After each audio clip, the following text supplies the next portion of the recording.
we've seen, one function can call another function. For example, myrand called the built-in functions rand and sum. But built-in functions don't have to be involved at all. Our own functions can call each other as well.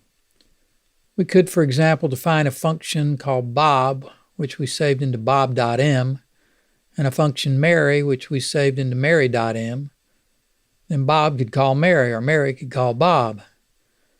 Furthermore, we can define multiple functions in the same M file and have them call each other. Why, you may ask, would we put two functions in the same file? Well, if the problem we're trying to solve is complicated, we'll want to break it up into several functions. But if those functions are not likely to be useful for solving other problems, then it makes sense to keep them all in the same M file. Let's see an example. Let's rewrite the last version of myrand. Let's see, we'll leave all this the same. But we're going to get rid of this. Instead of calling sum here, we're going to call sum all elements of A. Now that's not a built-in function. So where is it going to come from? Well, we're going to put it right here. Let me get rid of this end statement. We're going to put it right here in the same file.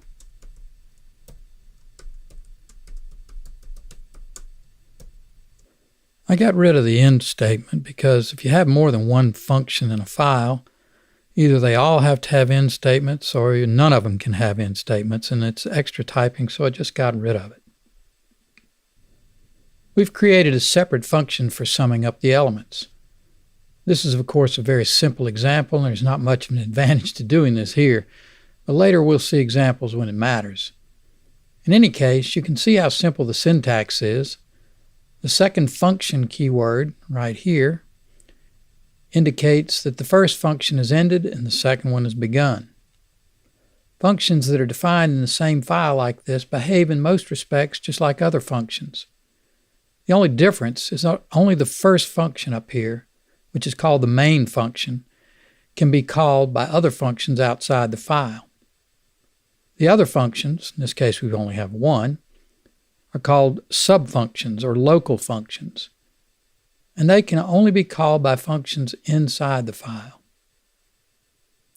Like other functions, all their variables are local, and this means that the variables in a function are unavailable to the command window and unavailable to all other functions, whether or not they're in the same file.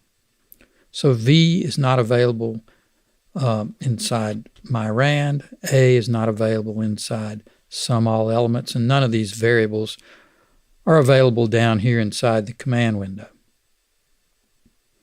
Well, let's see if this thing works. Let's see, we'll do the same exact command that we did before we made the change. There. Works. The only way to exchange information between these functions is with input and output arguments. In this case, when we call sum elements from inside myrand, we use A as an input argument to pass its value into sum all elements. That value, which happens to be a 3x4 array, is copied from A into the input argument M inside sum all elements. Note that we calculated the sum of the elements of the 3x4 array, which is in M, the same way as we did it before, but this time the calculation is done inside sum all elements, and the array that we're working on is inside the variable M. Note that we can't use the variable A here inside sum all elements. We can't because it's a local variable of myrand. And the local variables of myrand are unavailable inside other functions. Okay, so we pass the array into sum all elements via an input argument. And after we calculate the sum, we need to send that sum back to myrand. Well, inside SumAllElements, this local variable summa is declared right here to be an output argument. So that means when SumAllElements is done and closes, the contents of that summa, which is the sum we want, will appear right here in MyRand where SumAllElements was invoked. And then it'll be copied into S, and when MyRand ends, and that'll go back to the command window, or whoever called this function MyRand. The passing of information via input and output arguments when one function calls another is the same for any function, whether it be a subfunction or not, and whether it's a built-in function or not. Okay, so that's how this thing works. You can put as many subfunctions in an M file as you want, but the first function, you should remember, is always the only one that can be called from outside.